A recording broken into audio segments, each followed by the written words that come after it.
Welcome to the space between us. I'm your host, Christine Young, psychologist and founder of Weaver.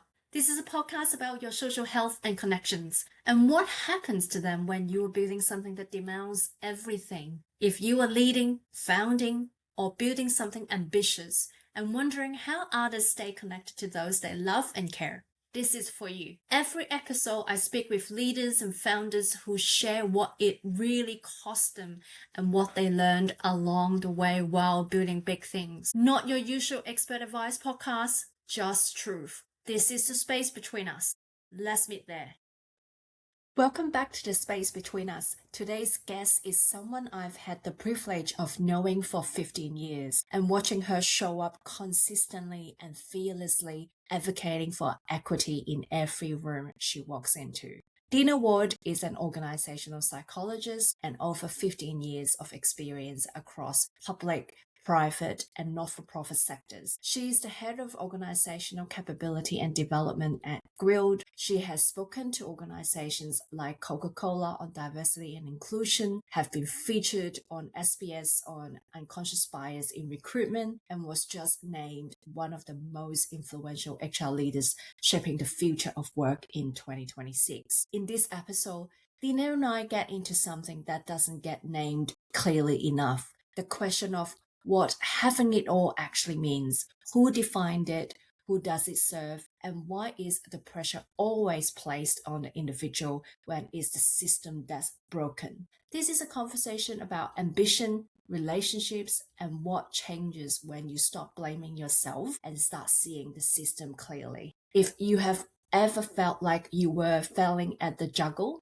this one will shift something in you. Let's get into it. Welcome, Dina. So excited that you are in this podcast with me. So welcome. Thanks for having me. I feel the same way. I'm very happy that we get to spend this time together. I was doing a little bit of reflection. We have known each other for 15 years.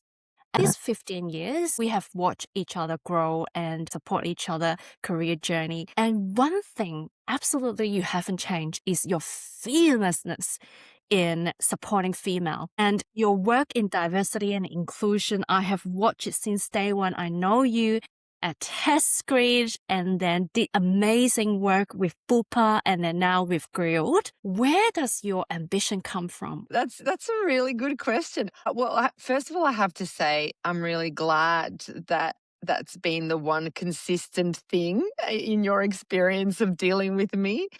Dare I say many other people out there would probably feel the same way or a similar way. I don't know. I think it's just, I remember when in my younger days, when I was starting out in my career, I remember reading a quote and I won't know now, I won't remember the name now, but it's not that important. It's more kind of the substance of what the quote said. And it said, once you see sexism, you can never unsee it.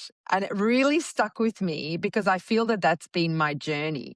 It's like suddenly, it arrived for me or I had arrived to that point in my life and journey. And then I just could see it everywhere. I could just never unsee it again. And I think I think the inherent unfairness and inequality of it. And I mean, I know I'm kind of, the quote refers to sexism specifically, but obviously it applies to every other area of life in our society. I think that inherent unfairness and inequity is really what drives me because I just fundamentally believe that everyone deserves not just basic human rights, but some leveling out or access to opportunities.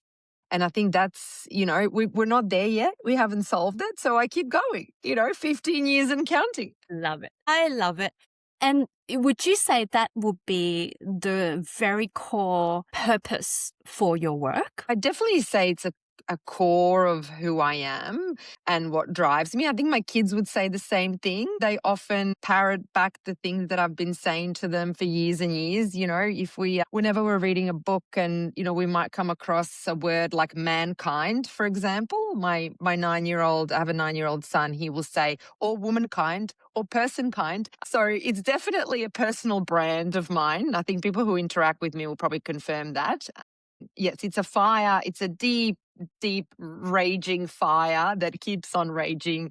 It does drive me and it's a huge part of my work. But my work is also about creating a better workplace for people. So it's kind of inherent in that purpose as well. So it's a nice coming together, passion and skills, I would say. Absolutely. In this journey of your career, I know you have gone through your motherhood during this journey twice and still feel so ambitious. Was it always easy? It was never easy. Never.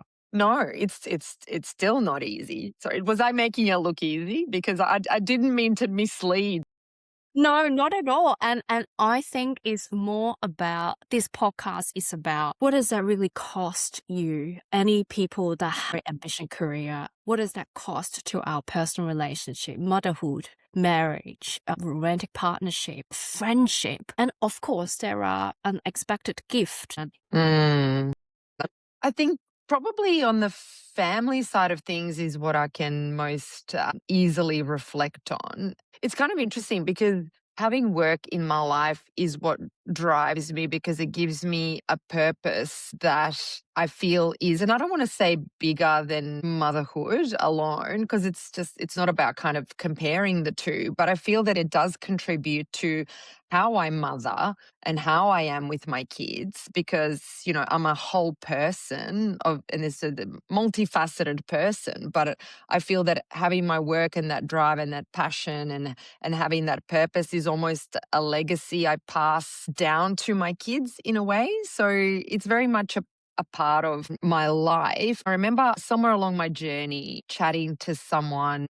She was a woman in a senior leadership role. And I remember talking to her, and she said these words that really stuck with me. She said, "Oh, women can't have it all. And we just kind of have to accept that something's got to give constantly at various different stages in your life. There's always something that's got to give. And you can be more of a mother or more of a career woman or more of a friend or wife or partner or, whatever it might be." And I remember thinking at that time, that is a really negative attitude to have. And I just didn't want to take that on. I thought, well, this is just silly, right? To say women can't have it all. Well, why can men have it all and women can't have it all? And kind of as I've grown and matured, I've actually reflected on those words, having it all. Like, what does that actually even mean? Like what is it actually that we're striving for? What does having it all mean to someone, to anyone, whether you're, man, woman, non-binary? What does that actually mean?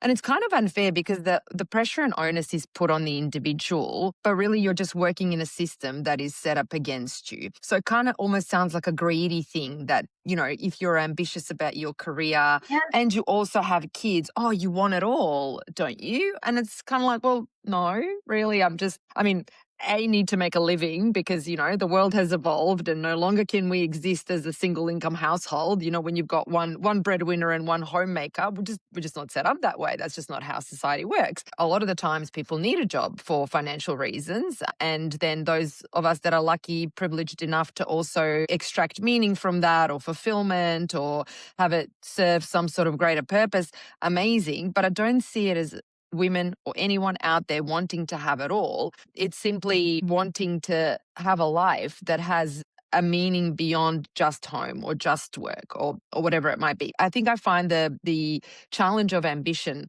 probably tricky in the context of a society and a system that is not well set up to enable women in particular to do that. And people who come from disadvantaged backgrounds, whether that be ethnically, racially, from a abilities perspective, sexual orientation perspective, whatever it is, the system is just set up to kind of fit one mold. So anyone else that's even slightly outside of that mold then struggles with that ambition. But sorry, the really waffly answer, back to your point, is there a cost to ambition? I suppose there's many days that I feel like when I come home after a long day at work and then, am facing into the nighttime ritual at home with the kid, am I in my best headspace? Am I showing up as the best version of myself when I'm carrying the weight of the day? Probably not. Or in the morning when we're rushing out the door because I have to make it to a meeting and, kids don't exactly run on time in that sense, not in the same sense that a workplace might run on time. There's often times that I've missed things. I've missed sports. I've missed school assemblies and presentations and things. I wouldn't want to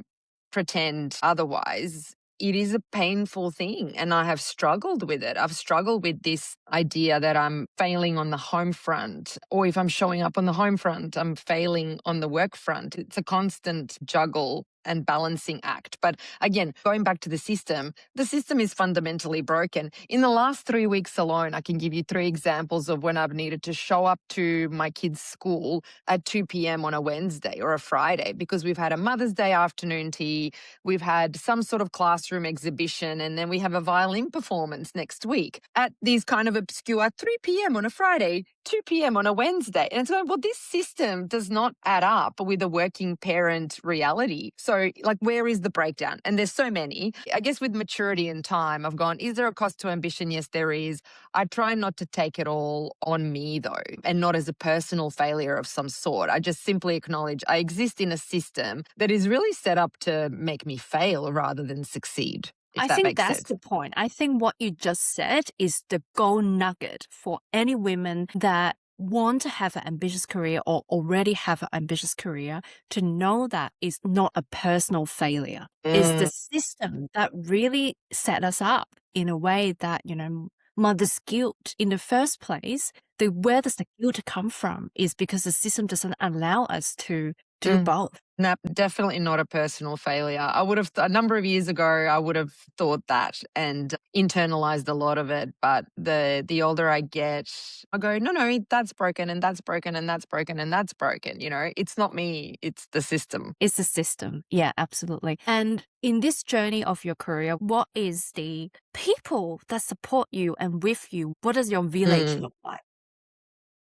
It's huge. They're so important in my success journey. I just couldn't do it without them. So, if I look at any kind of given week between, for example, my parents who I'm fortunate enough to have living just down the road from me, to the school community of parents, other mums and dads, between myself and my kid's dad, and all of the help that we have in our local community from other parents, and then my own parents or the grandparents, it kind of starts to give you a bit of a view of the size of the village that is required. We're all on a schedule. So there's different people doing drop-offs, different people doing pickups, taking kids to training. It often might be that, we might have either myself or Jared, we might have 2 or 3 kids with us that we need to transport to a training session or a sport and then back to their respective homes, or one of our kids is with other parents, or the grandparents are jumping in doing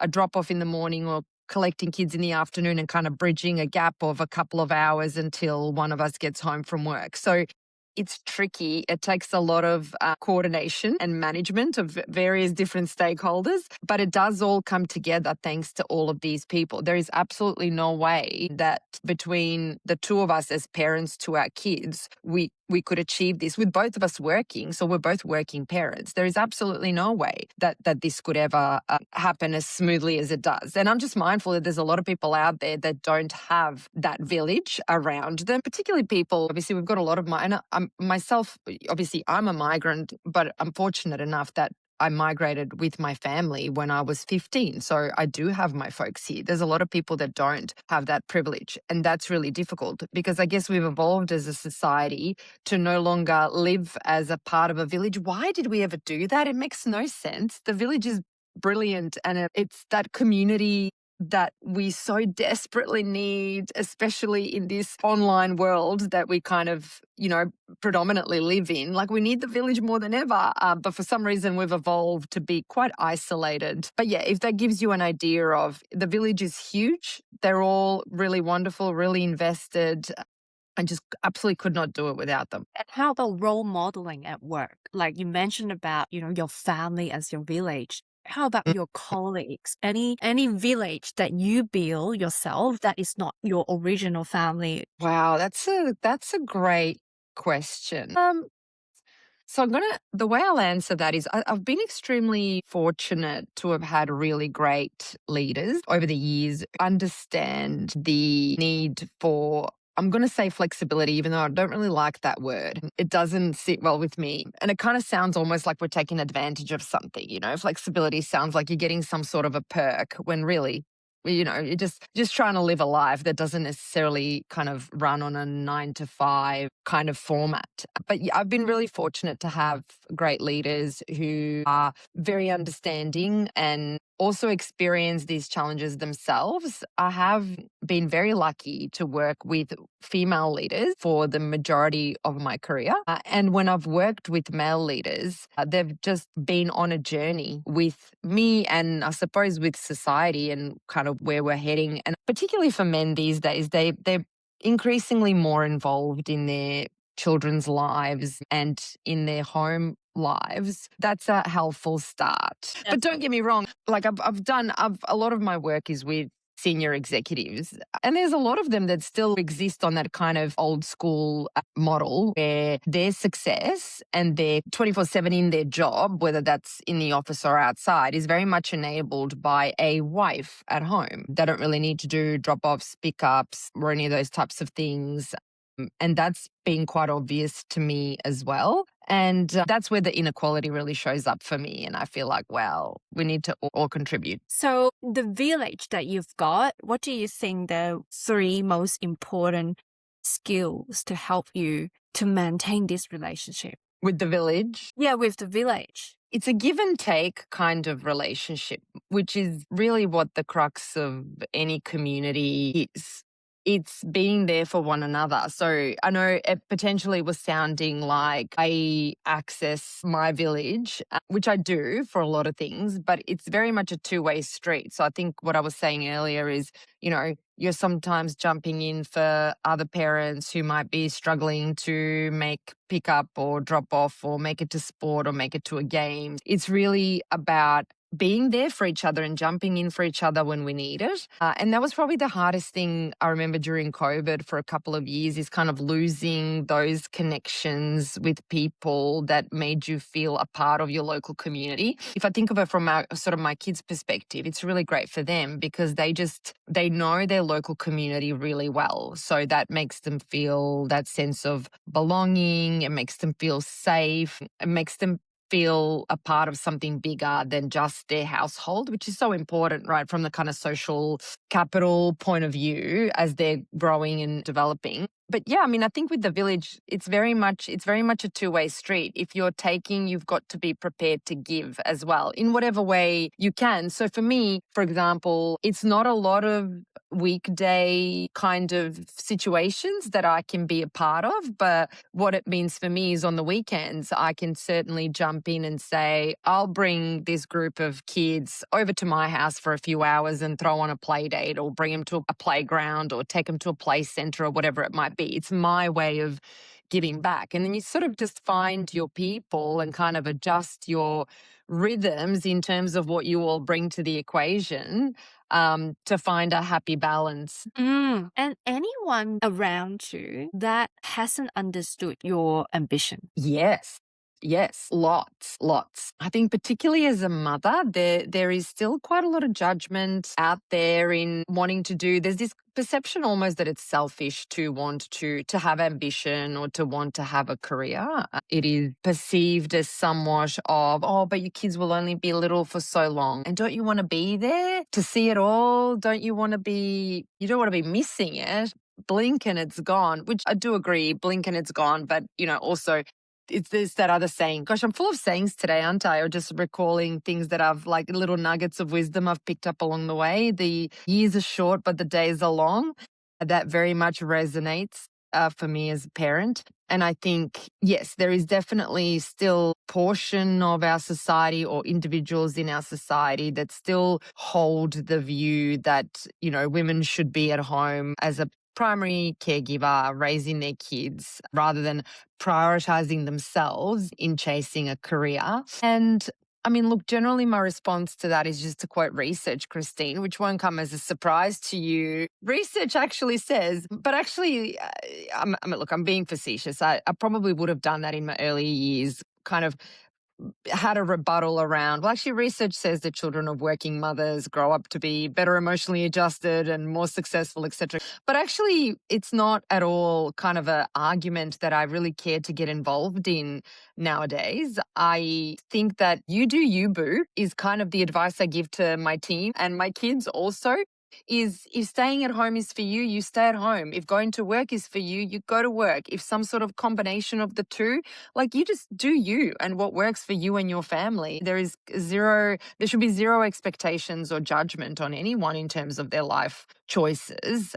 Yeah. So it's just, more just like not wanting to take other people's judgment on myself. I usually just think that that's more a projection of how you're feeling and not a reflection on who I am and a reflection on my choices. But, what can I tell you, Christine? I mean, you will know this, but like 40s are just the greatest, aren't they? Because you just start to care very little. 40s is the best age, I would say. I'm so glad I have arrived to this party. This is amazing.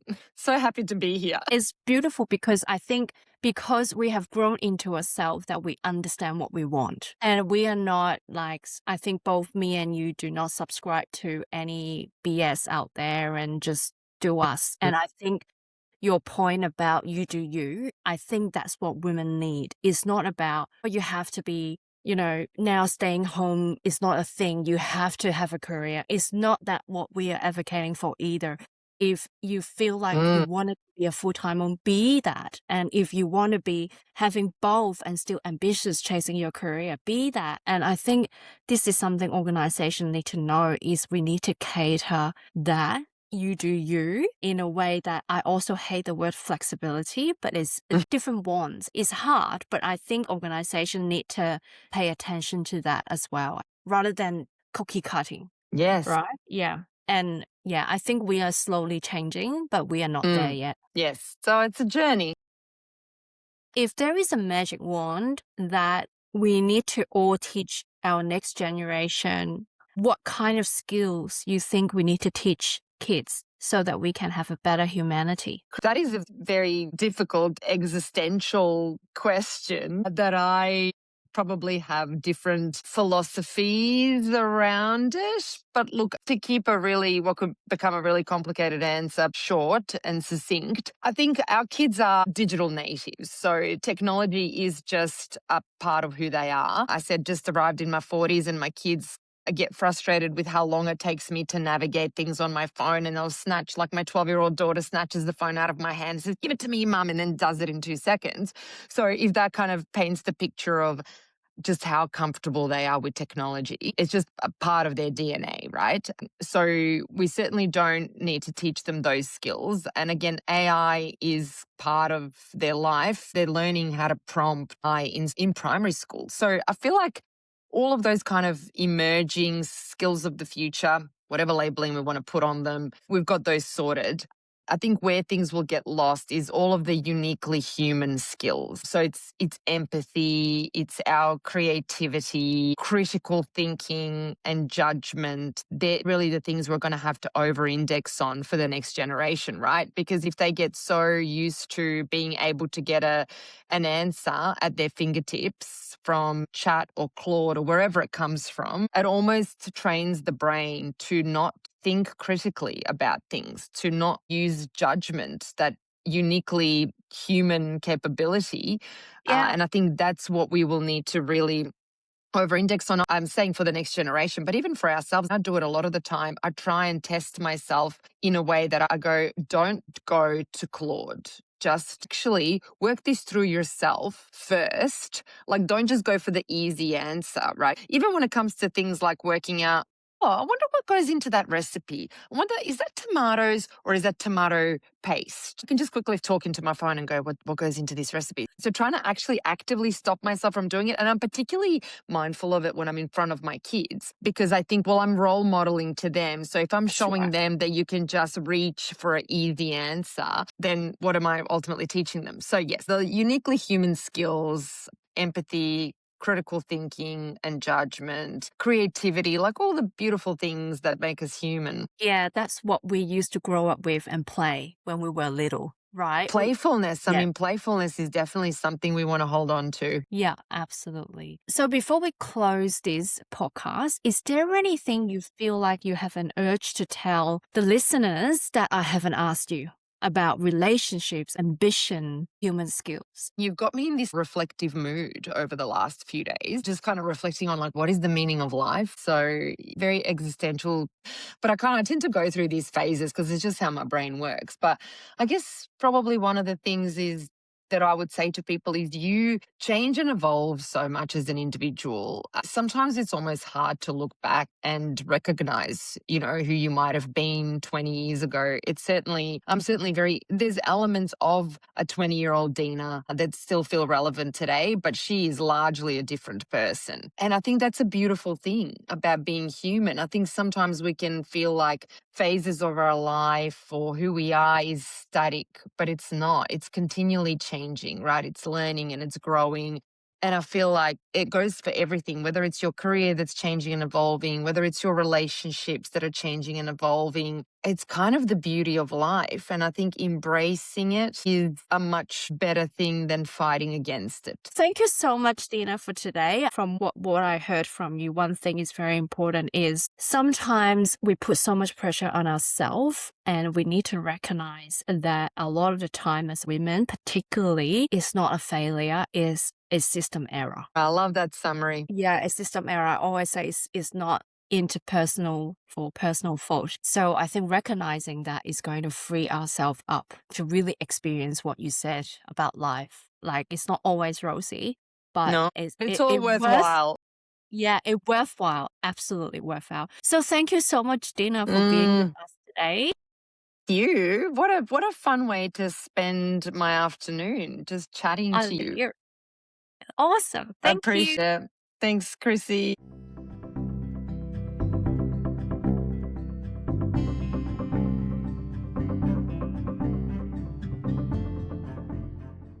Thanks for listening to this episode. If this conversation resonates with you, I'd love you to share it with someone who is navigating the same tension, someone who is building something big and wondering how to stay close to the people they love and care. All the links and resources we talked about are in the show notes. New episode drops every 2 weeks. And if you want to stay connected between episodes, follow me on LinkedIn, YouTube, and Instagram. I share stories, insights, and reflections on social health and relationships to help you build stronger connections. Until next time, I'll see you in the space between us.